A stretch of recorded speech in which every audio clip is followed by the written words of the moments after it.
It's the 8 for 52 podcast, driven by Cricket Hong Kong China, back for Season 3.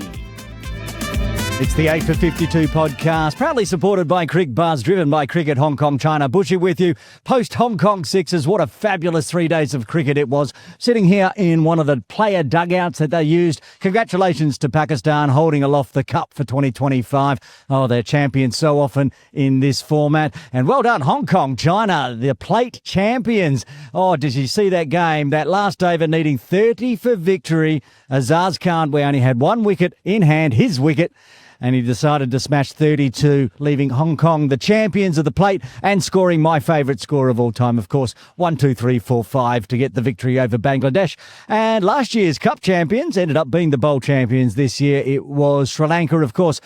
Well, it was just an absolutely exciting weekend of cricket. Looking forward for another one next year, of course. Of course, we've got lots of domestic cricket to talk about coming up in the podcast. As always, Atif Hussain and Jazz will join us for their segments later on. But Atif's going to actually walk into camera now because we're going to talk a little bit about the DP World Asia Cup Rising Stars. Atif, thanks for joining us. Yes, the players, they've jumped on the plane straight after the Hong Kong Sixers, and they're in Qatar, I do believe, at the moment. Yes. For a pre-tournament. We're going to put the team, the 14 players up on the screen now so you can see who's over on tour. A few changes from the Asia Cup non-Rising Stars edition. Atif, who's in and who's out? Yeah, so Shiv Mathur as well as Hassan Khan, the fast bowler from KCC, joining the team. Look at that. Tournament. Took him a month and a half at KCC, back into the Hong Kong China lineup. Love to see it. Hassan Khan, the quick, and of course the under-19 captain, Shiv Mathur. So that means a few missed out. There was 17 that went to the Asia Cup in September. Certainly. So there are a few of them who missed out, most notably Martin Coutizier.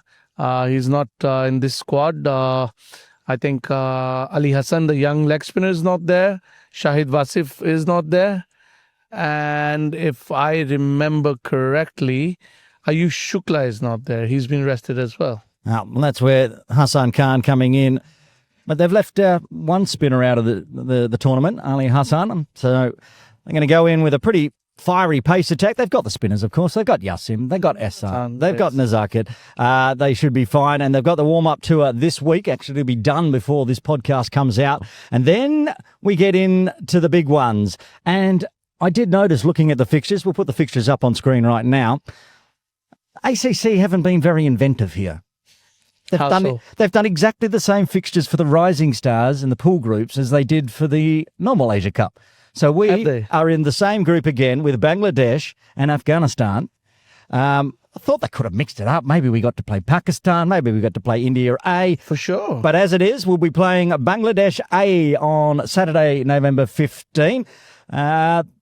Want to get off to a good one, I think, with that one. There's quite a few players in those three teams I mentioned, and Sri Lanka is the other one that Hong Kong's up against, that actually came to the Sixers. Exactly, I was going to say. I mean, almost the whole of a Bangladesh team is the same that is going to represent Bangladesh, both here at Sixers as well as in Qatar. Well, after Azaz Khan's effort, we've got the psychological advantage over it. We certainly do. Blistered them 6 balls of hell for Bangladesh. Then on the 17th, Sri Lanka A versus Hong Kong China, which of course will be a very big game for our new head coach, Kaushal Silva. It will be, and it'll be. I think he's really gotten on well here in Hong Kong. Certainly with the boys and the way he has shaped up the team. So I think he'll be all right. And the final game, Wednesday, November 19th. Well, hopefully not the final game for Hong Kong China, but the final pool game will be Afghanistan A against Hong Kong China.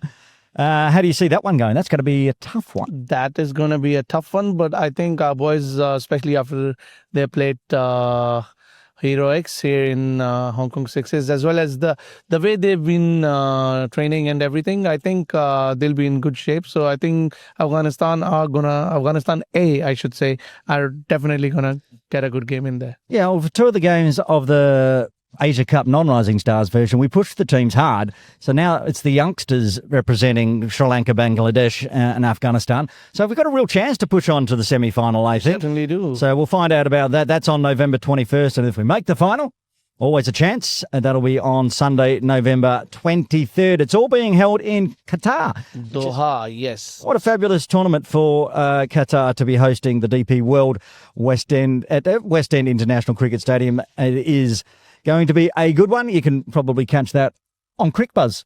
Certainly, yes. Cricbuzz is definitely going to be one of the places where we can watch it. Love to see it. That's what's coming up when we've got some results to check out right now. Let's have a look at all the weekend results from around Hong Kong. Yes, well, we got all excited about the Hong Kong Sixers. We have to check all the domestic games as well. Atif Hussain with me as always. All I know, I'm not going to say what the score was, but I had a shocker in these 2 weeks of cricket games. You weren't much better, but you were far better than me. We're going to start with the plod, the final round to decide who made it into the final against PACC. And it was Hong Kong Premier up against Diasqua Little Saiwan. Another almost 400 runs scored by HKCC. That pitch up there is a blessing. That's a big score. 378 for 8, another ton for the Cat, and a ton for Archibald Rath. Handy 30 from the captain, Kinshit Shah, getting the score up to 378 for 8. How was the bowling?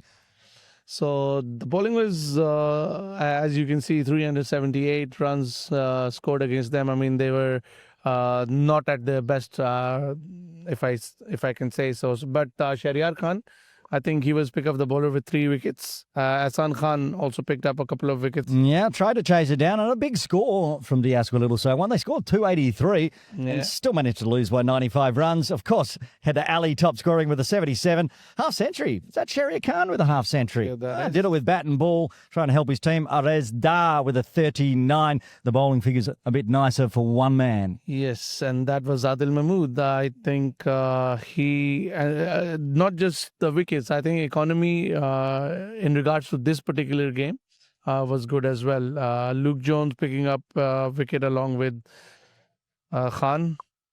Yeah, Mohsin Khan. Mohsin Khan, that is the left armer. So, yeah, HKCC Premier winning by 95 runs and... Yep. Puts them straight into the final against PACC. Coming up November 30 now. There's been obviously a date change. Exactly. So that'll be a blistering one. We'll obviously preview that coming up in the fixtures.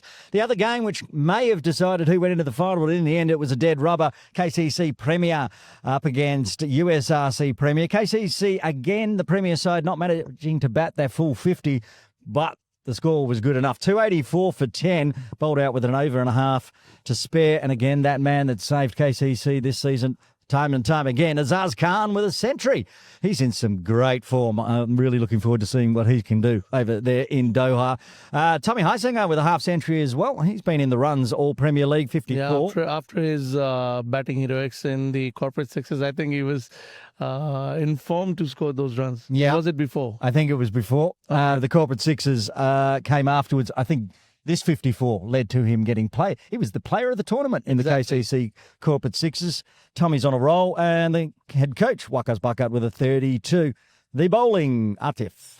So Zishan Iftikhar picked up 3 wickets for 15 runs in his 3 overs. I'm surprised he didn't bowl more.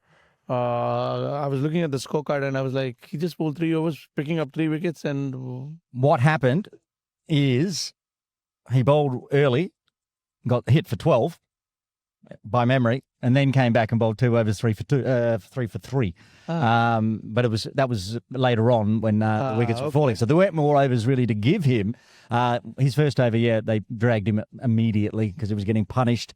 Ooh. So Ali Hassan, who just missed out on the national duty in Qatar, picked up 2 wickets along with Muhammad Okasha Umarzai. Yeah, and trying to chase it down. They went close, but really it wasn't as close as it looks. KCC winning by 62. The game was pretty much cooked by the time Farhad Hyatt came to the crease, and so he had the freedom to do what he wanted and did so, scoring a 73 off 43. Put a few butterflies through the hearts of the KCC supporters that were watching on the balcony. But in the end, that was the only half score. Bubba out for a 29 as well. And they shared the wickets, KCC. Yes, they did. So Daniel Pascoe was pick up the bowler in his 10 overs. He picked up 3 wickets for 40 runs. Atiq Rahman, also great figures on paper, 2 for 23 in his 8.5 overs, and Waqas Burkett, the head coach, again chipping in with 2 wickets again. Which is what KCC does. That's 18 overs from the Austin Road end between Pascoe and Barkat, and they got 5 for 71 off 18. It's what they do. They just grind teams into the ground. They just control that end. So KCC getting a win by 62 runs. Let's put the table up for the last time. And as you can see there, Pack, who played out already, top of the table, couldn't be beaten in the final round. But HKCC Premier getting up to 5 points, getting ahead of KCC on 4, who finished third. USRC Premier, who going into the last game were a red-hot chance to make the final, ended up finishing 4th. But they were missing Babar on that day as well. I think if they had Babar, we might have seen a different... They had Babar against KCC and still lost. Yeah, but still, I think he would have made a difference in HKCC. That ground, I think Babar would have definitely made a difference. Well, they'll have a go next year, I'm sure. And Diasko Little So on rounding out the table with just the solitary win. Let's move on to some non-plod cricket, starting with Sunday Elite Division 1. The Scorpions versus USRC Elite. I think we both went with the Scorps on this one, did we? Or did I? We did. I can't remember the tipping. If I did, it's one of very few that I got right. Look at that. And again, another 400-run score at HKCC. The Scorpions, 401 for 7. George Loop with a century, 103 off 79. The cheat code, Salhol Malvinkar with an 84. And Kinchit Shah with a 65. Tough work out there for the bowlers. Yes, it was. And Mohammad Ukasha Murzai picked up 2 for 48 in his 8 overs. Fahad Ayat went for a lot of runs in his 8, which was 83. But he also picked up 2 wickets. And Shariar Saeed, I think he was playing his first game of the season, picked up a wicket for 30 runs. Yeah, so they went at 8s there, it looks like, if you know maths is right. So Akasha's 2 for 48 at 6s was a pretty decent effort for him. And USRC Elite trying to chase it down, barely got halfway there. Akbar Khan going solo at 164 runs out of 232. I'm not going to be able to do the sums quickly, but it's about 2/3 of the score himself. It is. And didn't get much help from anyone else. But the bowling. One man stood up, picked up a 7 for. He was Ayush Shukla. Ayush Shukla in his 10 overs picked up 7 wickets for 33 runs. Crazy. Spell of bowling. Crazy. KCC did put that spell on their Instagram page, so if anybody wants to see, can see that, because I saw it there and it was actually very good bowling. Oh, great bowling. Well done, Ayush. 169 run win. That's a thumping. KCC Templars up against the India Club Brahmas. I know I got this one wrong. And I got it wrong very, very badly. I tipped against my own KCC and I got embarrassed. I think they did this out of spite, to be honest. The Templars, 303. Again, a KCC team not batting their full 50, but not needing to. 303 for 10 with 2 balls remaining. Head coach Waqas Barkard with an 85 off 52, again coming in late, saving what was a good start with Jamie Atkinson getting an 81 off 91. And who's that one? Getting a 58. Is that Mokan? Mokan, yes. No, it couldn't be. It's Hassan Khan. Hassan Khan, yes. Yeah, I was going to say because Mokan has switched across to the Brahmas and played in this game. 58. Handy. That's right. I remember that now because he was good with bat and ball. The bowling. So the bowling card can only show me 3 names and all 3 coaches of India Club. Yep. Imran Arif. He picked up 4 wickets for 67 runs. Anko Vashes, 2 for 29 in his 10, very economical. And Niaz Ali, 2 for 74 in his quota of 10. Oh, so they shared 8 wickets, the coaches. Yeah, so there's 3 coaches there, and the top scorer is also a coach. So good to see they're leading from the front, but they didn't really lead with the bat. The Brahmas, Anchor again, top scoring, but just 39 off 23. He went out there and he wanted to pump it. He was going hard. He was going 6s style, not even T20 to open up. 39 off 23, but then once he started to fall away. Aji Chako with a 28 and Gurbaj Singh with a 22. So Azaz Khan, yet again, was not in there with the bat, but showed his all-round skills with the ball. 4 for 32 in his 10 overs. Pick up the bowler. I think again, 3 for 36 in 7 overs, and Rutvik picking up 2 for 2 in his 1.1. Yep, another youngster coming across to play for the Templars this season. Rutvik Nalor with a 2 for 2. Let's move to the Wanderers versus Tony Turners. This was a much closer game. I like this one. Wanderers batting first, 262 for 8. Again, the Cat in the centuries, 113 off 130. Maran with a 51 and Matt Rosley with the 32. Getting 262, yeah. Yes, and Tanveer Ahmed and Asad Rashid, along with Mohammed, picked up the 5 wickets that Saiwan was able to pick up. Going out to bat, the youngster, Preet Mangukia, with a top score of 70. Good to see the youngster in the runs. And again, Header Ali chipping in with a 46, Ibrahim with a 42. But there just wasn't any support from the other 7, and they were bowled out in 48 for 238. And again, the pick of the bowler was Adil Mahmood, 4 in his last game, 5 in this game, 5 for 44 that was. Veer Mathur, the youngster, chipped in with 3 wickets for 50, and another youngster, Danny Mapp, in his 10 overs, picked up a wicket for 50 runs as well, preparing well for their under-19 tours very soon. That's coming up, yeah. When are they heading off? Very shortly. Very shortly. Yeah, very shortly. Let's move to Sunday Elite Division 2. And the Ascot Little Saiwan Knights up against the Dragons. I tipped the Dragons, you tipped the Knights. The Knights, well, they went big. I think this is PKVR Park by memory. Knights, 370.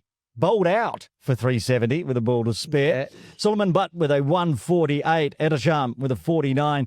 Umar with a 41. Some wickets to be shared, though, for the Dragons. So Jacob Lim haven't really played this year, but he came back. And I think it's his first or second game this year. He picked up 3 wickets in his 10 over. Demin Yi, 2 for 9. And Oscar, 2 for 35. Oscar Wong, he debuted in that game. I think he's 14. Yeah, he is. No older than, and Jacob's only about 17 as well. Yeah. They had the youngsters playing, and that showed when it came to the batting with the Dragons. Bowled out for 47 in 18.1. Johnny top scoring with a 21. Obviously, Jason didn't get in the runs at all, out cheaply. Jacob Lim chipping in with a 6. Henry Sue with a 4. Haris Mohammed, bowling with the new ball, picked up 3 early wickets, 3 for 24, 2 for him. Hussain picked up 2 for 3, and Atif Fayaz picked up 2 for 18 wickets for Saiwan to wrap them up for 47 for 10. Just a cheeky 323-run victory there for the Knights. Also in Sunday Elite Div 2, the SLCC Serendip Lions up against the Knights again. And the Knights are looking good because the Lions bowled out in 36.5 for 129. Kashif with the top score of 33. Hassan with the 16. And Abdul also with only 16. The bowling. Saqib Mahmood, the left-arm spinner, playing this year again, picked up 3 for 24. Waqas Ali, another new recruit for Knights, he picked up 2 for 9. And V. Bavishi, the youngster, picked up 2 for 12 runs. Didn't have much to chase down, and they did it easy in 27. Muhammad getting a half-century, 51. Hiran Patel with a 42, and Umar with a 13. And only the 2 wickets falling, so not really much to talk about in the bowling card there, with the Knights winning by 8 wickets. Let's move to Saturday Championship Div 1 and the game where I forgot who had transferred where, and he let me know all about it. You know how I put a nice little ticker on the bottom to explain that I thought I was joking? He listened to the podcast on Spotify, so he never saw that. So all he thought was, heard what he heard. Okay. He gave me a very big hard time, and he'll know why in a second. We put the card up and have a look. The Nomads now with, obviously, Tom Ingram, 253 for 6. Matt Rosley with a 130. Huge. George Loop in the runs again, 53. And Daniel getting a 21. Bowling, yes. I was umpiring this game, so I saw that. Yes, so I saw it all first time. So obviously, I mean, I don't want to accuse umpires of cheating, but you had tipped the Nomads and I tipped Jinsang. So surely there were some dodgy decisions. Yeah. No, I'm joking. He's a fine umpire. That was just a joke. Okay, go on. Tell me about the bowling. Bailan was pick up the bowler, and he was not bowling from my end, so he picked up 2 for 35. Anton also 2 for 55, and Mohammad Aftab, the Pakistan Association left arm spinner, is playing Saturday League for Jingsan as well. So picked up a wicket for 19. He was very good. Jinsung trying to chase it down, batted their full 35, but just couldn't get the runs on the board quick enough. Craig Johnstone with a 61, Bellan chipping in with the bat as well with a 24, and Niraj with a 19, but falling a little bit short there, the bowling. So Daniel Craig bowled 7 overs for 2 for 26, and Keshav Mathur picked up a wicket for 12 runs in his 4 overs, but it was Thomas Ingram. No, I see. I was really hoping that he did nothing in this game. I saw on the card he did nothing with the bat. Well, he was bowling bullets. He was quick. I could see it. He was bowling well. And he picked up 2 early wickets, went for 42 runs, but he was very good. Putting the early wickets on, put the pressure on, and in the end, the Nomads win by 77. Saturday Championship Div 1, Tuskers versus the Lions, the USRC derby of sorts with the new Tuskers up against the old school Lions. We both went with the Lions because the Tuskers haven't quite performed today so far this season. Yep. And it happened again, all out for 106 in 30.1. Takshila top scoring with a 36, Matthew with a 17 and a Dyer 15, only putting 106 on the board. The bowling for the Lions. Aziz Siddiqui, the left-arm spinner, was pick of the bowler for 3 for 16. Ali Ahmed came back after an injury. He hasn't played much this year because of his injury to an elbow. But he picked up 3 wickets as well. And Mohammad Zishan Iftikhar in the wickets again, 2 for 7. Then chasing it down, Iftikhar Ahmed against 62 off 52. And Mohammad Zishan with a 36. Only lost the 1 wicket. And they chased it down in 18. Atif, the bowling, there's only 1 wicket to say. And if you look on the card on screen, what does that? Who? Somebody, please send us a DM on the 8 for 52 podcast to IG and tell us who MFYH is. And can somebody... He was good. Yeah, he was great. 1 for 8 of 4. Exactly. Defending 106. Legend. We need to get that fixed in crick clubs, okay? Yeah, don't send us MHF. What is it? MFYH. Okay, well done. The abbreviation. Also in Saturday Championship Div 1, the Diasco Little Saiwan Sky Warriors up against the Hong Kong Cricket Club Witherers. And the Sky Warriors putting on 166 for 8. I'm not sure where this game was played. I'm not thinking it was at HKCC. No, it wasn't. I think it was here. And 166 for 8. Not a big score, but not a bad score if it was Mission Road. Again, the youngster Preet Mangukia top scoring with a half century. 51 off 53. Manpreet Singh chipping in with a 40. And Shihan Aldri, the youngster, the left-arm spinner, getting a 17 with the bat. The bowling for the Witherers. Lots of left-arm spinners getting a lot of wickets here because Tinley Kenchap was pick of the bowler again for 3 for 36. Ah, yes. We love our left-arm spinners. Well, I do at least. Well done, Finlay. That's because he's just moved to the Witherers this season. Exactly. So former Dragon. Sat Pereira, the 2 youngsters picking up a wicket each for Witherers, so restricting them to 167, which wasn't that big a... 167, you'd think the Witherers could chase down. Exactly. Then you can see, cannot. All out for 94 in 20.2. Siegfried Wai, the top scorer with 27. Mahatej with a 21 and Viamata chipping in with a 10 as well, but bowled out for 94. The bowling was much better, though, for the Asqa Little Saiwan Squarry Warriors. Yes, and that's that man again, Haris Mohammed. He is really knocking the doors of national selection. I think he's been bowling really well this year, and he's a right-arm bowler, left-hand bat, and he's scoring runs as well in Sunday cricket. He was the pick of the bowler with Fifer. And Pransh Vimal Kalatia, the youngster, also ably supported him with the new ball, picked up 2 wickets. And Preet Mangukia again in the bowling card as well for 2 for 22. Tough to pick out who would be the player of the match on that one. Preet with a half century and a 2 for and a 5 for Harris. They did it and won by 72 runs, the Sky Warriors. Saturday Championship Div 2, HKUCC versus Diasco Little Saiwan Strikers. I think I went with HKU on this one. All out for 106. I think I did go against strikers as well, if I remember correctly. We need to make a note. Maybe we shouldn't do that. Yeah. Tiran getting a 20, 17 for Abhimanyu and Ashutosh with a 13, but just the 106 on the board, the bowling card for the strikers. Yes, the all-rounder Amit Kumar picking up 4 wickets for 12 runs in his 6 overs. Malhar Mohammad picked up a wicket in his 4 overs, giving away 8 runs. And the leg spinner, Sandeep Hathiramani, in the wickets again, 1 for 13 for him. In reply, the strikers chased it down, but they lost a lot of wickets doing it. 107 for 7, so the pitch must have been giving up 17 wickets in 53 overs. Amit Kumar top scoring with the 27, Manoj with the 19, and Samarakun with a 17. And the bowling.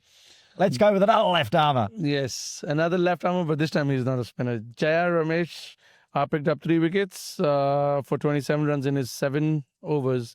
The run was good again, but for the first time on the scorecard, I'm looking at it, and he was very expensive. I've never seen him go for that many runs in 3 overs. He went for 9s, which is, I don't know how did that happen, but he picked up 2 wickets, and once picked up a wicket as well. Diasco Little Saiwan strikers getting the 3-wicket victory there. Saturday Championship Div 2 India Club All-Stars versus Diasco Little Saiwan Thunder. The All-Stars again being All-Stars, scoring 325. Bowled out on the final delivery, it would appear. All out in 35. Akash Yadav, 95. Just missing out on his full century. Full century. I have to give him a hard time about that. Imran Arif with a 72 and Maran Khan with a 61, getting that score up to 325. Trideep Mukherjee was pick of the bowler again, 3 for 34. Sodhi picking up 2 wickets and Chaitanya picking up 2 wickets. Identical figures for both of them as they both went for 56 runs.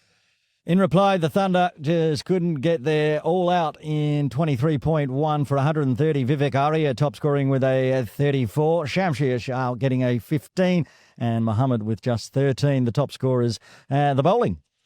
Aryan Mohammad picked up 2 for 15. Mohammad picked up 2 for 17. And Niket Singh picked up 2 for 38 for India Club to wrap the game up. Well, that's a nice way to share the wickets around. Not one person getting a fifer or anything, just a couple, 3 twofers. Yep. India Club All-Stars winning by 195. Staying with Saturday Championship Div 2. Laguna Gully up against the Centaurs. I know I went with the Centaurs on this one because I thought this was going to be the game that they were going to get their first win of the season. Laguna Gully batting first, bowled out again right on the last ball, 130 for 10. Arun with a 41, Satashwa with a 15, and Ramakrishna with a 12. So 130, it's chaseable. How was the bowling? Ali Wakas picked up 2 for 18 in his 7 overs. Parveen Kumar 2 for 20 and Nicholas 2 for 34 were the pick of the bowlers, again sharing the wickets around. 131 to win. Centaurs, are you going to do it for me? No. Bowled out for 125 with an over and a ball remaining. Ikram top scoring with a 46. Anwar with the 22 and Ali Wakas with the 20. That all adds up to plenty of runs, but falling short the bowling. Shubham Mehta picking up 4 wickets for Laguna Gully. Murali still doing it. 3 for 14 in his 7 overs, which was exceptional on his part. And Ramakrishna picking up a wicket to wrap things up, and Laguna Gully winning by 5 runs. Sad. That's another tip lost for me. KCC Saracens up against the IRC Charlie Bears. This one, I believe, was at KCC. And good score from the Saracens. 194 for 9. I mean, it's something I've talked about with the team, especially Malhar, that getting runs on the board has always been the issue for the Saracens. And they did well. 194 for 9. Harry Thomas with a 59, 86 deliveries. Javier with a 46, and the captain himself, Malhar Vora, with a 21. Mohammad Yasin, the left armour again, picking up 3 for 34. Ayub Khan, another left arm spinner, picking up 3 for 48, and Shehbaz Ali Mirza picking up 2 for 36. All the left arm bowlers are doing something this year. Seems to be the pick. IRC Charlie Bears. They chased this down pretty easy, to be honest, in 28.2, only losing the 4 wickets. And it was, of course, Gulfran. Gulfran, yes. When he gets in a mood, and they put him down apparently a number of times in the outfield, which is a Saracens trait. If you let Gulfran go, he's going to go you. And he did. 116 off 65. Saiful with the 23. AJ Kamath with a 19 off 24. The bowling? Hamid Javed picking up 2 wickets. Andy picking up a wicket, and Nadeem Khan, the off spinner, picking up a wicket. But they couldn't restrict Charlie Bears enough. Six-wicket win for the Charlie Bears, staying in SAT Championship Div 2. Punjab Lions up against HKU this time. Punjab Lions putting on 192 for 6. Top score for Akhil with a 60, Gurbaj Singh with a 59, and Hari Shankar Venkatesh with a 15. Yes, so Yakzan Rajan was the pickup bowler, 2 for 22. Anuj Bhatia picking up a wicket and Zainul Abidin picking up a wicket.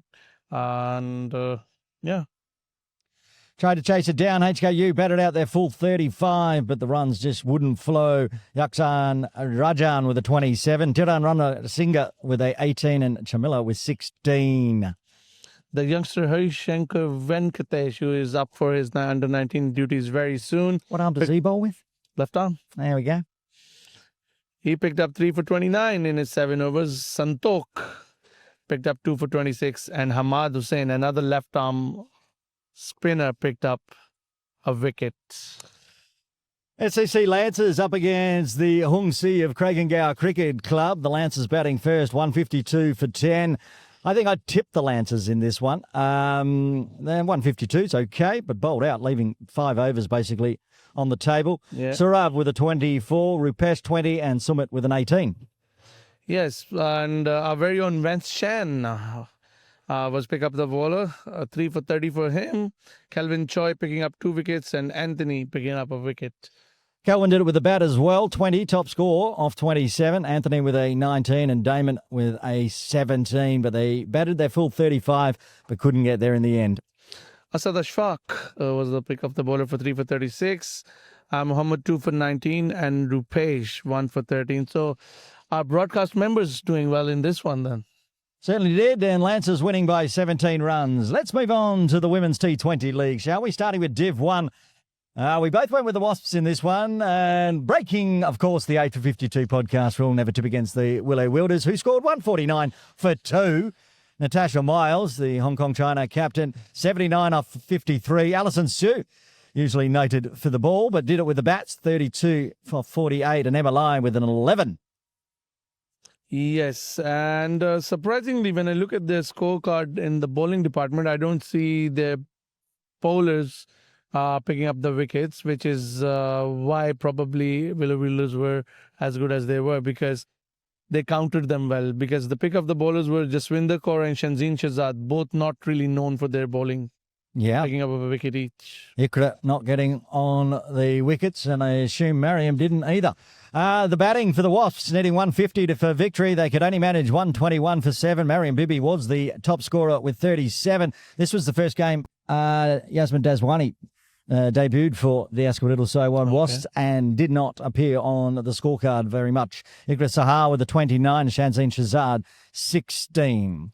Ashley Hung picking up 2 wickets for 24. Jasmine Titmus picking up a wicket, as well as the youngster Kimaya picking up 1 wicket. 28-run victory there for the Willow Wilders. Never tip against the Willow Wilders. SEC Divas up against the Lantau Ladies, and the Divas batting first, 115 all out with 5 balls to spare. Sheena with a 21, Catherine 21 as well, and Marites with a 15. I think both of us went with Divas on this one. I think so. I think we copped a lot of stick about picking the Divas and not tipping Lantau. But Lantau were not informed, but they certainly did come back in form with this one. Maybe it was us not tipping them, gave them the little jolt they needed. Certainly. We're going to claim it.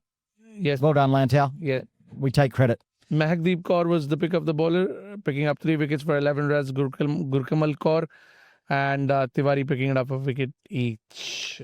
81-16 for victory. They did it in 14 and a half. Joylene Dhaliwal with a half-century 52. Nicely played. Mahakdeep Kaur with a 15 and Charlene getting a 6. Romello picking up a wicket, 1 for 15. Sheena May Kabang 1 for 22, and Julie and Domat 1 for 25 for Divas were not enough. 7-wicket victory for the Lantau Ladies. Another one we tipped the Wasps, and that was against the Sunrisers, the team I usually like to tip, and this one went a bit better for us. Sunrisers, good, that's a low score, but didn't lose wickets. 105 for 3. Pulto, top scoring with a 40. Carrie Chan with a quarter century 25. Dorothea Chan with an 11. Jaswinder Kaur, yet again, in the bowling column, 1 for 16. Mariam Bibi, 1 for 18. And Shenzhen Shahzad picking up 1 wicket as well. So the one thing to note so far about the Wasps, who we're all on board with, they're struggling to get wickets. So they managed to restrict them. So they obviously bowled very tidily. But wickets might be something they need to be working on. Yep. In reply, and their new recruit Yasmin Daswani appeared on the scoreboard this time because she top scored with a 39 off just 15 deliveries. Shenzhen Shahzad 33 and also a 33 for Mariam Bibi. They chased it in 14 overs, so there was not much to talk about bowling.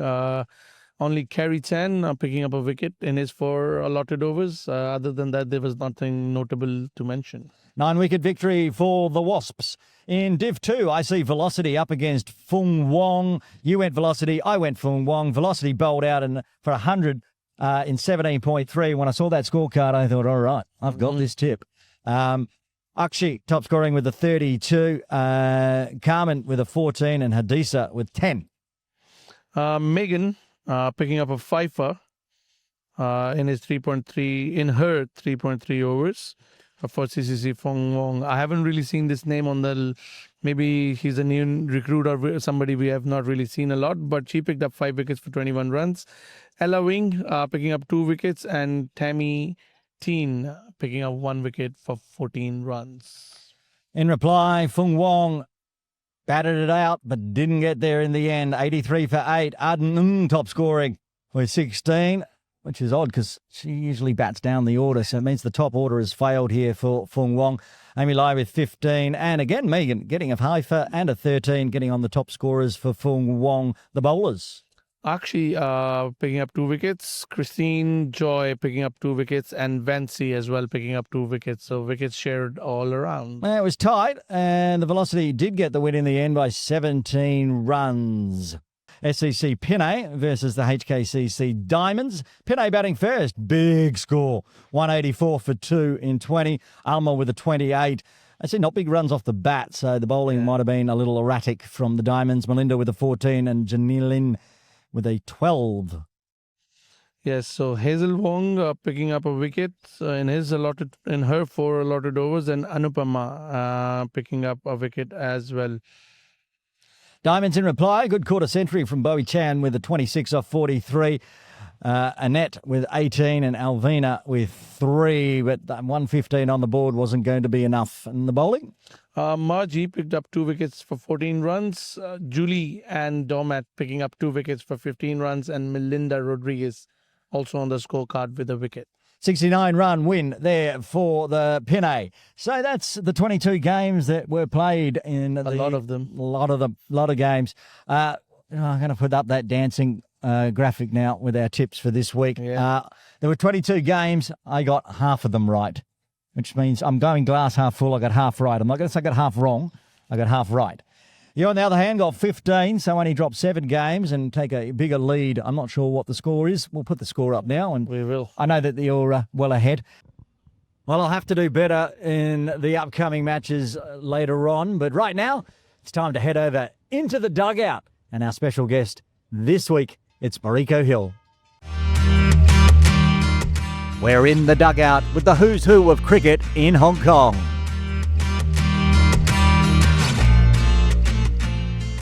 Yes, we're in the dugout for episode 5, and joining us is Cricket Hong Kong China great Mariko Hill. Thanks for joining us. Thanks for having me. Now, in the dugout, we like to talk of course, we'll talk about your cricketing career, but we like to start at the beginning. And born November 20, 1995, right here in Hong Kong. What was it like growing up here in Hong Kong? Yeah, it was obviously really incredible to be brought up in a multicultural city. I've been very fortunate with my upbringing, but the whole experience from primary all the way to university, in fact, I was brought up in Hong Kong. You went to school here, obviously. Was it international school or local school? Yeah, international school. So both primary and secondary, Bradbury and Island School. And then obviously Hong Kong U is a multinational university. So you went to Bradbury. Was there any cricket program there? Did you get into cricket at Bradbury? Not when I first started, but it was more during secondary school in 2012 when they started having more of a grassroots program. So I actually coached Bradbury School when I was in secondary school, but not during primary school. So how did you get into cricket? So 2007, my brother was a member, or my family were a member of the Hong Kong Cricket Club, and he was playing in the junior gappers program every Saturday. And I loved to always be amongst my brother, play every sport possible. Was definitely a tomboy back then. So my dad just said, why don't you just start with your brother? And yeah, from there, I kind of never looked back. Well, you talked about your parents being members at HKCC and your brother playing gappers. Are they cricket fans? Was that why they joined that club, or was it just more for the sporting and the socialising? Definitely the socialising. I'd probably give my dad kudos for that. But my dad being English, there's always been that cricket heritage in the background. But I think everything just laid out according to plan. So you started gappers at 11. Yeah. We're going to talk about your women's T20I career coming up later on, because that's where the official figures start for. If you go search Mariko Hill on ESPN Cricket Info. Debuted in 2019, but you didn't debut internationally for Cricket Hong Kong China in 2019. When was it? It was in 2012, actually. So a year after studying cricket and holding a cricket bat. Got selected in my first ever tournament, was in Bangladesh. How old Oh, no, it was 2007. I was 2007. I was 12 years old, which is crazy to say. You were 12. You said you started gappers at 11. Yeah. And you were in Bangladesh by 12. Yeah. That's obviously somebody saw some prodigious talent very early on. I think there was a lot of headhunting back in the day where Anita Miles, who I really looked up to, kind of just saw me in the Gappers program, selected me and just said, why don't you come and play amongst the women? And I didn't know there was a women's setup as well, but my dad drove me to every training. And then just from that, selections happened. And I think any excuse to leave the country without my parents and amongst really good friends. At the age of 12, yeah. Yeah, it was good. So what did you play on that tour, or you just tell us about it? Yeah. A 12-year-old playing in Bangladesh. I tell you what, it's probably one of the most incredible experiences because Bangladesh is just so culturally rich in cricket. So they all knew that the Hong Kong women's cricket team were coming. And I think out of every country, India, Pakistan, Bangladesh, they live and breathe cricket. So the moment we arrived at the hotel, already there were police around the van. All of us were probably 12 to 18 years old with a few seniors. And that was an entry into what fame looked like. And we're like, what is this? And the moment you arrive, it was like a sea of people outside the bus trying to ask for signatures. And I was like, this is crazy, like, actually crazy. And when we opened the curtains, there were people across the building bowling at us and pretending to shadow bat. And that's when I think me and my Jessie, who was my roommate, were just like, this is awesome. And so it went on from there. You continued to play, went through high school. You said at that same time you were coaching at Bradbury as well. We'll move on to the WT20. And you started, the debut listed is 2019. Since then, you played 82 international matches. How has that felt for you as an international cricketer? To be honest, I don't really count the number of games that I've been playing. It's just so long as I love the sport, and every time I go out there with all my best friends, I just enjoy it and kind of enjoy the process. So I haven't really thought about the years or the amount of games played necessarily, but kind of take every game as it's the last one because you never know when your last game will be. You also, at the same time, playing overseas. I believe you played in the UK and you also play Fair Break. Can you tell us a bit about that? Yeah, so Fair Break is a movement for creating equal opportunities regardless of age, geographical location, financial background, etc. And ultimately, it's trying to equal the playing field of associate players and international players because there really are a lot of talented, incredible associate players, but they just don't simply get the opportunity. So Fair Break was this great initiative founded by Sean Martin and a lot of really good investors and people that supported the whole movement, Venkatesh being one, kind of created this global tournament. And there's been 2 years of it. With others in the background too.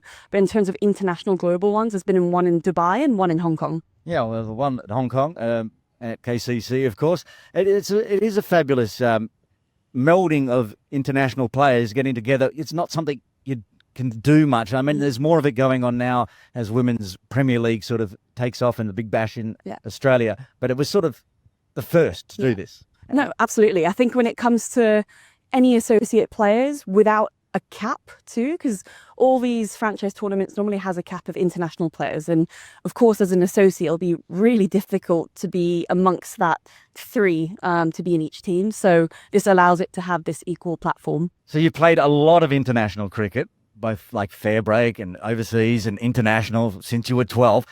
What's your favourite international cricketing moment? International, I think there's two. One of them is my first ever win as a team, and that was in 2008 ACC Championship. And that was in Malaysia. So we had the likes of Connie Wong, Nisha Pratt. It was really the original Hong Kong team that I first joined, and we won that tournament. And 2 years later, we then won the Kuwait tournament. And I remember Natural Yip hit a 6 in the final over when we were chasing, I think, 12 needed in the last over. And just the belief within the team. And when she hit that 6, it was, game over for China. Well, I want to play one of my favourite ones from a couple of years ago, I think, against Tanzania at your home ground of Hong Kong Cricket Club, where you took a fifer against Tanzania. We're going to have a quick look at all 5 wickets right now. It's been so dangerous with the bat as well. Here we go, Mariko's first ball. That's in the air. Should be taken. Lemon Chung, it's tough, but she's taken it. In the air, taken. That's going to be a lot easier. Mariam Bibi, she barely celebrates. An absolute sitter. That's 6th wicket. Aisha Muhammad, she came, and now she's gone. Looks like Sophia Jerome is out there. Oh, that's a big appeal. It's close, and it's been given. She's going to be on a hat-trick in the next over, Mariko. She's taken 3 wickets in this over. 78 for 5 becomes 78 for 7. Just remembered that Mariko Hill was on a hat trick and then gets a run out. Does that count? She was the one that threw the wickets down. It doesn't, sadly. In a more fair world, in a more just world, maybe it would count. Nonetheless, here she is again. Oh, and she's bowled up. It's the big wicket of Monica Pascal, and guess who? Mariko Hill strikes again. Last batter, walking in at number 11, Sheila Kizito.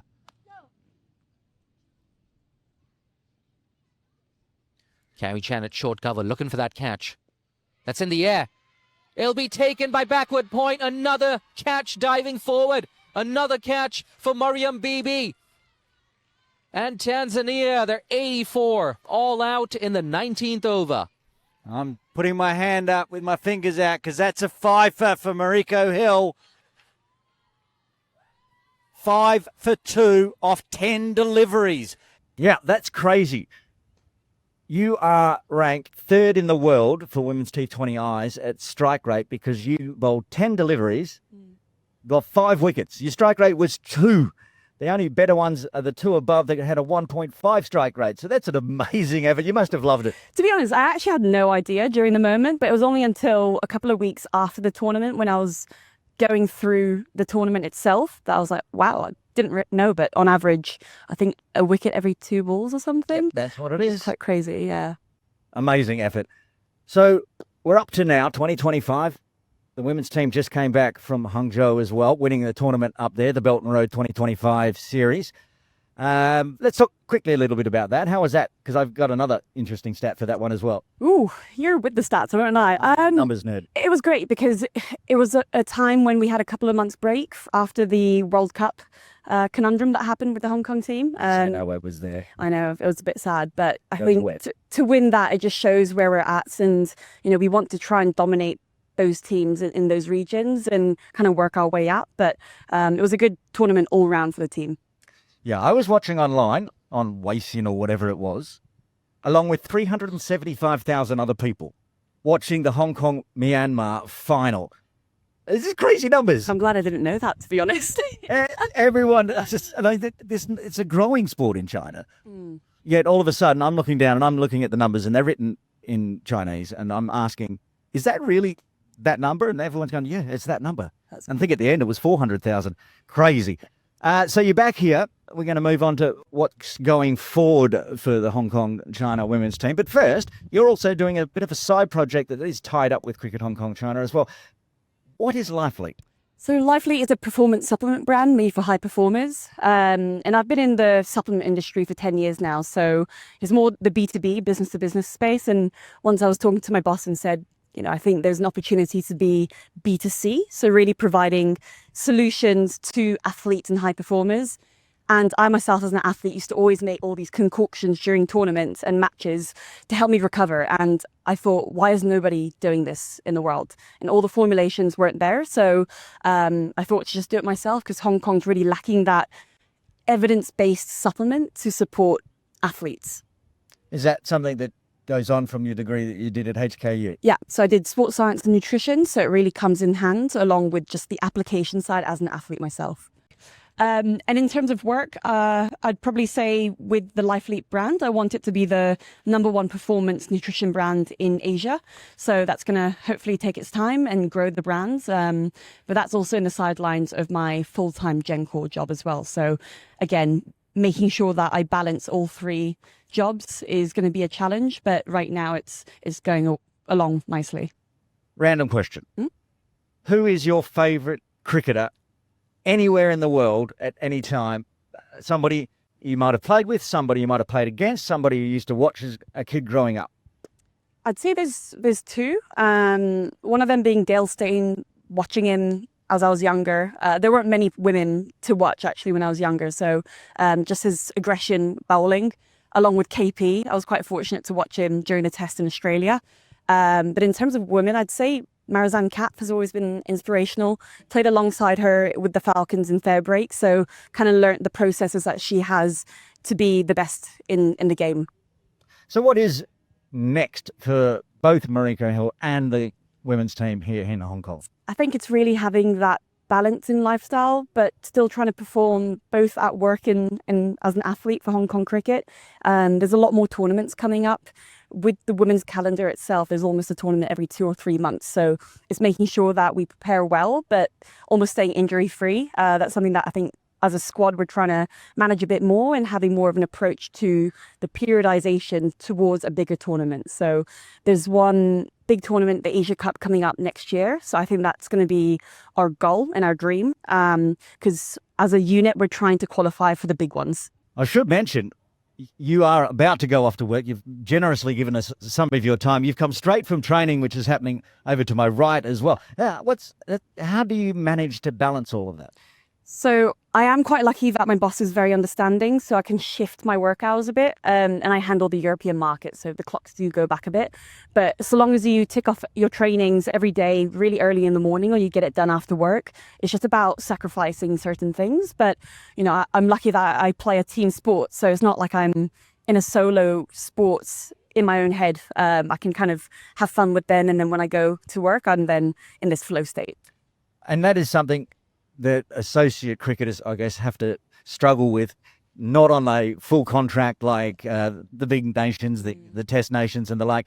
So it is a work-life balance that you have to figure out for not just yourself, but everyone over there currently at, what time is it? Almost 11 a.m. still training on a Monday. Yeah, no, for sure. And especially in Hong Kong where it's so expensive, you can't just suffice off contract for cricket. Unfortunately, despite how good Hong Kong contracts are in comparison to the other associate nations, but it is a very expensive city. So I think the cost of just having an apartment already takes up the majority.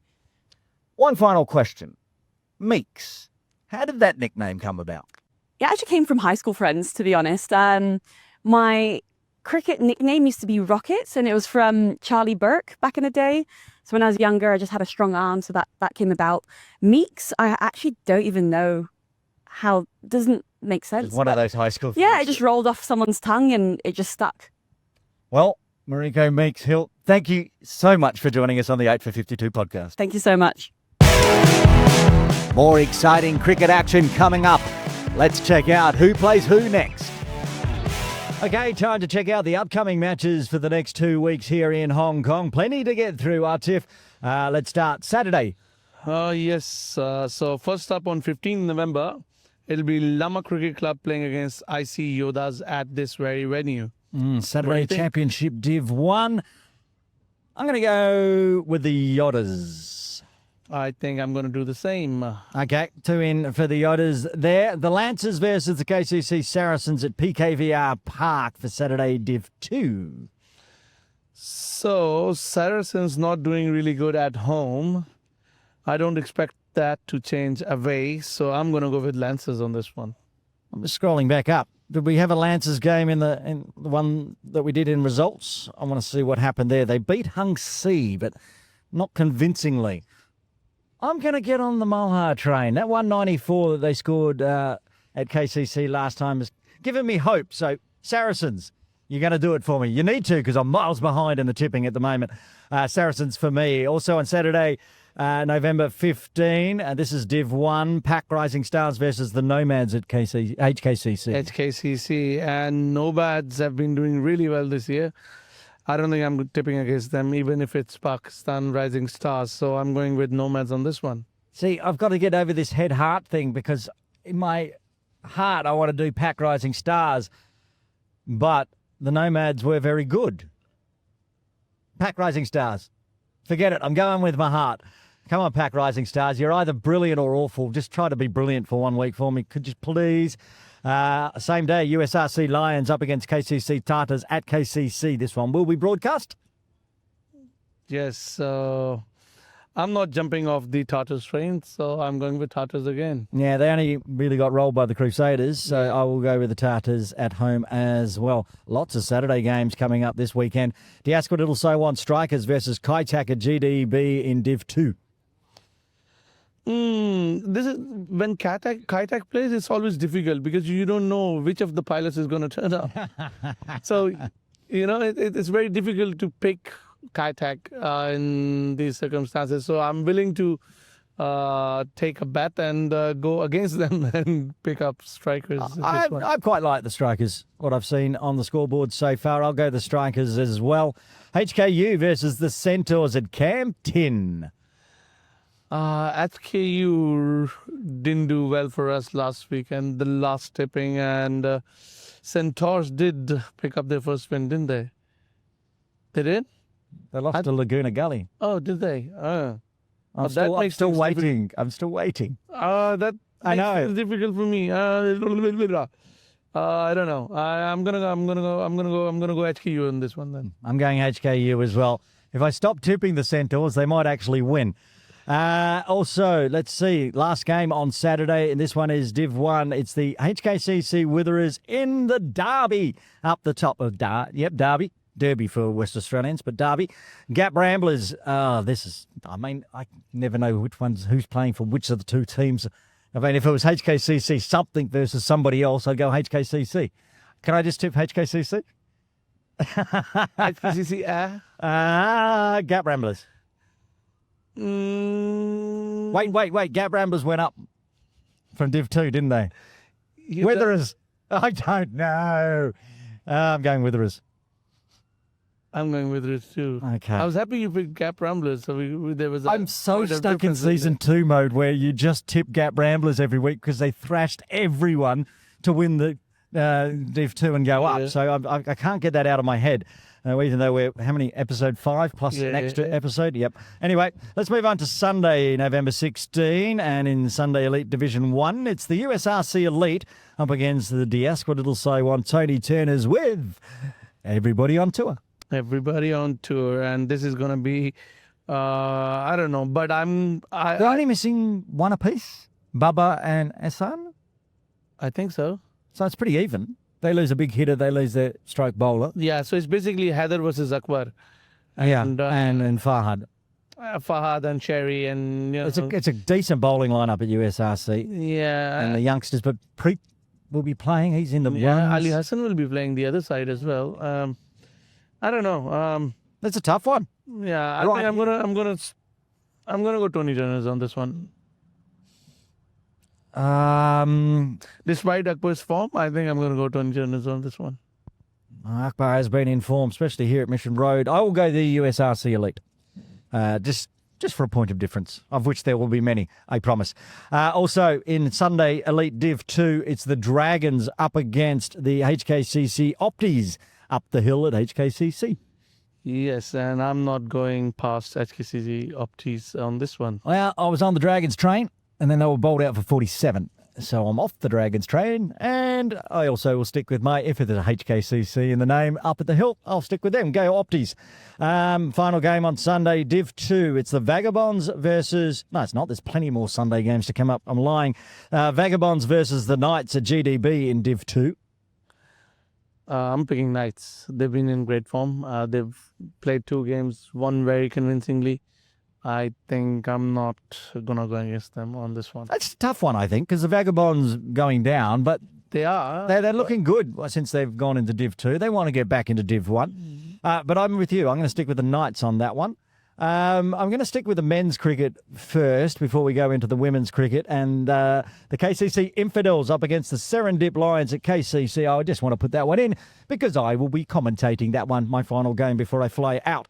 So it is the Infidels versus the Lions. What do you think in Div 2? No Atik, no Mokan. No, Mocha not there anyway, so... I know, but I'm just saying, I'm talking about last year's Infidels, which were very good, very tough. Just unlucky every year not to go up into Lots Div of 1. youngsters playing for Infidels. Same for Serendip Lions as well. I mean, they're playing a lot of youngsters as well. But I think... let's go with Infidels. I'm going with the Infidels. Yeah, just let's go with Infidels. I tipped against KCC, and what happened? They got thrashed. So I'm not doing that again. You lucky you didn't get trapped. Yeah, lucky I didn't lose my membership. Moving on to the next weekend, starting Saturday. Oh, no, we're doing the women's, which I skipped. Yeah, Let's go back. I was gonna say I the- apologise, Women's T20 Division 1, 2 and 3, because you have 3 games on Sunday, November 16, starting with Div 1. Lantau Ladies versus the Diasquadil Saiwan Wasps. Well, this one I'm going with Wasps. I'm going for Wasp 2, and the Lantau Ladies will likely prove us wrong once again because they are very good, but we think the Wasps will win that. In Div 2, Link Fireflies versus Fung Wong. Don't have to ask you, but just thinking about it, is it a tough decision for you to go with your Link Yes. Fireflies? I think it is too. It is, because Fung Wong is a very decent side. And I thought they were going to get IC Velocity, and they didn't. Yeah. Link Fireflies beat Velocity, right? Yes. They're the only team that have. So it's going to be a tough game again for Fung Wong. Whoa, yeah, I don't really know. Fung Wong. Okay. Okay. Let's move on. Okay. Phew. Div 3, it's Lama Roses versus USRC Eagles. We have not really picked Lama Roses much this season. No. And we've been proven wrong. So definitely, I'm going with Lama Roses on this one. Well, the Eagles sometimes struggle to get 8 or 9 to play. The Lama Roses are going to have fun. I think the Lama Roses to win there. Now let's move on to the second weekend coming up. Saturday, November 2nd. This game is Saturday Championship Div 1. Diasqua Little Saiwan Sky Warriors against the United Services Recreation Club Tuskers. And Sky Warriors are winning this one. Sky Warriors are winning that one. We'll move on. The games, Lama Cricket Club up against the HKCC Gap Ramblers up at the hill. This is good. This is very good. I now know Gap Ramblers are gone up a div. Lama always punch above their weight. Haven't much this season from memory. I'm going to go Lama on this one. Oh, I was going to go Lama on this one as well. You're allowed to. We can pick the same. Yeah. So, yeah, Lama. Okay. Lama. KCC Crusaders against Jing Sang at KCC. It will be broadcast, I'm sure. I'm not picking against Crusaders, so Crusaders on this one. Absolutely not picking against Crusaders. Ashley Caddy is in some fine form with the left He arm. is. So Crusaders to win that one. Diasqua Little Saiwan Thunder against the Saracens at GDB. Ooh. What did Thunder do in their previous That's game? exactly what I'm doing. You keep talking while I scroll and try to find out what the Thunder... I don't even think the Thunder played in the last 2 weeks, did they? I mean... yes, they did. And they got absolutely thumped by the India Club All-Stars. Okay, based on that, I should not have told you anything. I think for once, let's back Malhar. For once, I've already backed him once in this. For me. For once for you, yeah. Once for me. Okay, fair. You've done once, I'll do it once too. Oh, yeah. Okay, well, I've picked them once. They can have the double and get 2 wins on the board for the Saracens. That'd be nice. IC All-Stars up against Hung Si at Cam 10. Are we going to get into a discussion on this one or? I feel sad, but the Hung Si are going to get So do massacred. Yeah. All-Stars to win that one. Into the Sunday games, USRC Elite versus the India Club Brahmas here at Mission Road. And it's on 23rd November. Are they back? Well, I think the final's the 23rd. If they make the final, they won't be. If they make the semi-finals, it'll be touch and go because that's the 19th. Ooh, that makes it difficult for us, isn't it? But still, I think let's go India Club Brahmas for me. Who would? Yeah, well, India Club Brahmas aren't missing anyone. They're not. So it's all whether Butler's Unless back. he's here. Yeah. So But is he playing? I don't know. We'll find out on the 23rd. I'm going to the Brahmas. Wanderers versus Pack Elite at HKCC in Sunday Div 1 as well. This is going to be a good game. Very good game. This is dependent on whether the team is back. I mean, this is impossible to tip. We have no idea who is going to be in town. So the semi-finals the 21st, I should say. The last round-robin game is the 19th. The final's the 23rd, which is the day this is playing. So if they get out of the round-robin, I can't see the players being back. Yeah. If they play a semi-final, then they won't be back. That's my call. Yeah. And even if they did, they'd be that exhausted that they probably wouldn't play anyway. So taking that into account, I still don't know what to do. I'm waiting. You can go. Feel free. Have a tip. Okay, I'm going to go with Wanderers. I'm going to go PACC on this one. The reason I'm going Wanderers is that there is so many kids up that hill that they can just fill the team of anybody that's not playing. If Shiv's not playing, or Kat, or I'm not sure which one of the two teams, of course, Kat is in. I think he's in Wanderers. But they can fill. They have players to fill the Wanderers, whereas Pack, with that so many players overseas, will be scraping But the I barrel. think my only reason for backing Pack in this one is Hafiz Khan. I think he performed really well in his previous I think he's outing at amazing. KCC. But if you can get him cheap, game over, man. Yeah, so game my over. money's on him then. All right. So I'm going HKCC Wanderers, and Atif has tipped Hafiz Khan. Moving on to some women's games. CCC Sunrisers against the Willow Wilders.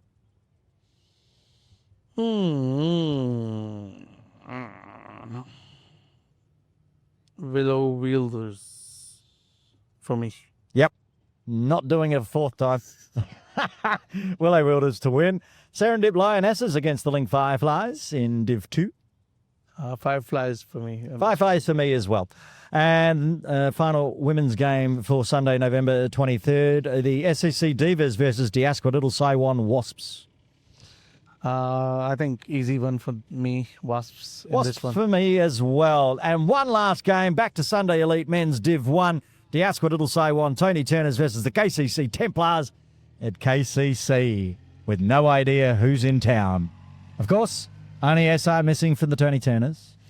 Yes, and Templars aren't missing anyone other than Atik. Azaz, Azaz, yes. like the man that's won every single game for KCC this season. That will be dependent on, again, if he's back. But I'm going to go Templars again. I'm going Templars because they're strong, even without those two. I've seen them with perform. Dan, Whack, I think that one end that they just... Tommy Heising has been in the runs exactly. all season. Yeah, I mean, it's still got... Backing again, going like against Jamie Chatter is Atkinson. not like an easy thing. But No. And again, I think Templars as a team still look stronger without Azaz and Atik. Just counting up the games, I've lost count already. Lots of games coming up here in Hong Kong. If you can get around to the grounds and watch live, please do drop on down. Or, of course, the games that will be broadcast on HKCC YouTube and KCC YouTube on Saturdays and Sundays. Make sure you can tune in. They're the upcoming games. Happy birthday to Who's having a birthday in Hong Kong cricket circles? Find out in the Birthday Bonanza with Jazz. Happy birthday, happy Not many birthdays to go through this week, but on the 17th of November, we got Aftab Hussain, who's having his birthday. And then on the 20th of November, we got Mariko Hill, who we just had in the dugout just now. And lastly, on the 25th of November, a very special birthday that's coming up, which is Bushy's birthday. Happy birthday.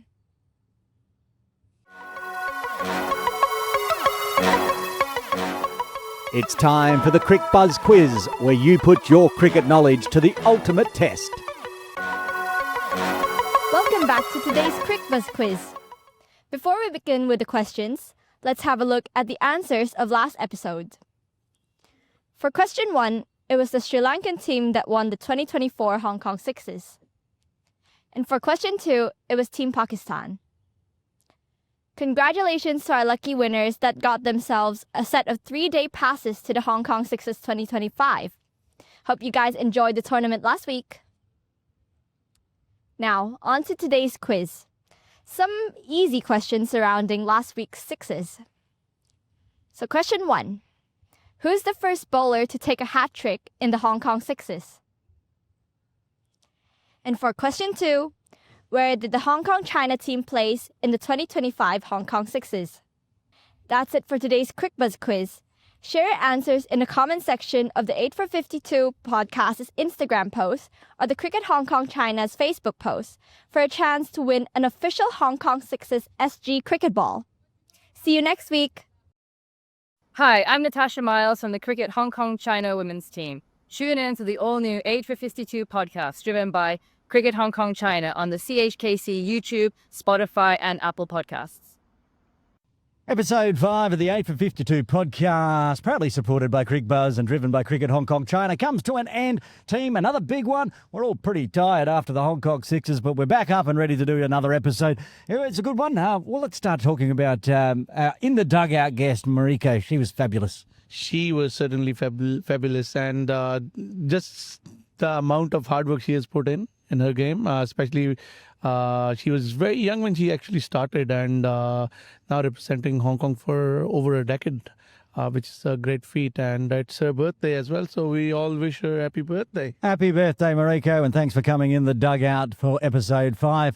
The men's team over in Asia and Qatar, playing in the, let me get it right, Asia Cup Emerging Nations, Rising Stars, something. You will one day. One of them? Right. What is it? Yeah, something like that. Hey, you don't know either. Well, it's in the intro. Go back and watch. I've said it 3 times. So anyway, we're playing Bangladesh A, Sri Lanka A, and Afghanistan A. I know that for a fact. How do you think the team's going to go? We are backing our team, aren't we, Jess? Of course, of course. Yes, so we are going to do really well, and that's why they're not going to be back by the 23rd of November. I agree. I think they're going to go all the way to the finals with this A sides that they're playing, even though they're tough, and even though a lot of them were playing here at the Hong Kong Sixers. I think we can get these 3 teams and get into the semi-final at least. So we'll keep an eye on that. Then plenty of games coming up for the next 2 weeks. After the next podcast is the Premier League final. So that'll be 30th. Yes, you guys will be previewing that in episode 6, as I will be away. So, but the other games, lots of big ones. And my tipping's terrible. No, I think you're going to make a comeback this week. If I don't, I'm not coming back. Oh, you are? No. We're going to put you back. I've only bought a one-way ticket anyway. Yes. No, I'm staying away. I'm not tipping ever again. Jazz will jump in and do the upcoming games. Couldn't do worse than I did last time.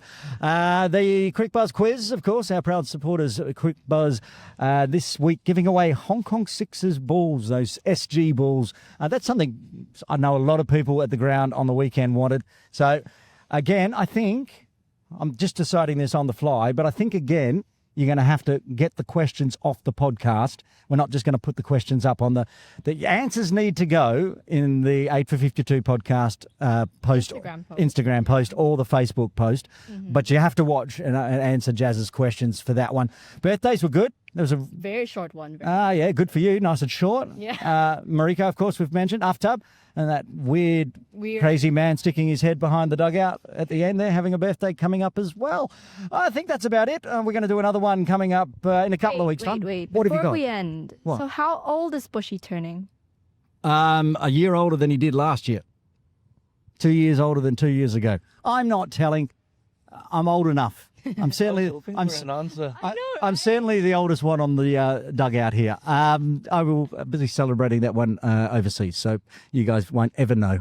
So there, I'm not telling. I thought we were invited. Sure, jump on a plane. It'll be held. Do the podcast over there. It'll be held at the Asia Institute of Technology ground because I'll be commentating 2 games that day. So that's it for episode 5. Thanks to Atif, thanks to Jazz. Oh, I think we've done. I'm going to go. This is Bushy signing off. Hit and run, that's how we get it done. Hit and run, that's how we get it. Hit and run, that's how we get it done. The 8 for 52 podcast is written, produced and published by Aaron Bush, Atif Hussain and Jasmine Zito for Cricket Hong Kong China and Trip Ahead Limited. Copyright 2025.